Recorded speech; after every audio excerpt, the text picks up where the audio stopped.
مٹر برے صغیر پاک و ہند کی مشہور سبزی ہے جو ہر جگہ بآسانی دستیاب ہے۔ مٹر کو گوشت، چاول، آلو، قیمہ اور دیگر سبزیوں کے ساتھ پکائیں تو لذت و غذائیت کے ساتھ ذائقوں کو تقویت بخشتی ہے۔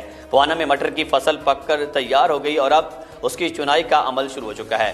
اس فصل کو کیسے کاشت کیا جاتا ہے بتا رہے ہیں ہمارے نمائندے ناصر علی۔ جی ناصر علی، آگاہ کیجیے گا۔ جی بالکل، مٹر برے صغیر پاک و ہند کی ایک مشہور سبزی ہے جو بآسانی ہر جگہ دستیاب ہے۔ مٹر کو آلو، گوشت، قیمہ اور دیگر سبزیوں کے ساتھ پکایا جاتا ہے۔ ملک بھر کی طرح بوانا میں بھی مٹر کی چنائی کا عمل شروع ہو گیا۔ مرد و خواتین مٹر کی چنائی میں مصروف عمل دکھائی دیتے ہیں۔ میرے ساتھ کاشتکار موجود ہیں، بات کرتے ہیں۔ سر بتائیے گا، آپ نے مٹر کی کاشت کی ہے، کیا اوسط آ رہی ہے اور کیا خرچ ہے؟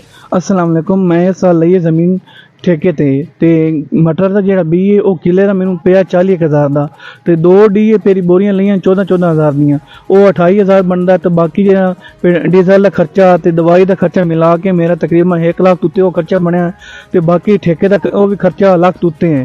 تے جیڑی اساں کاشت کیتی سانوں جیڑی اوسط ہے یہ مٹر دے وچوں 30 تو 40 گٹو، یعنی کہ ایوریج وکھیوے تے 5 تو 6,000 مطلب ایک گٹو دا بندا پیا جیڑا کہ حکومت دی طرف ریٹ لگا ہوا ہے تے او ساری اوسط وکھیوے تے سانوں بہت زیادہ نقصان ہو رہا ہے۔ لہذا میں حکومت نال مطالبہ کرنے ہیں کہ کھاد بیج تے ڈیزل ریٹ وہ کوئی کنٹرول کیتا جاوے تو باقی جڑا مٹراں دا جڑا ریٹ ہے وہ گورنمنٹ جڑا ہے وہ ریٹ انہاں وداوے تاکہ سانوں کساناں نوں تھوڑا جہا فائدہ ہوئے۔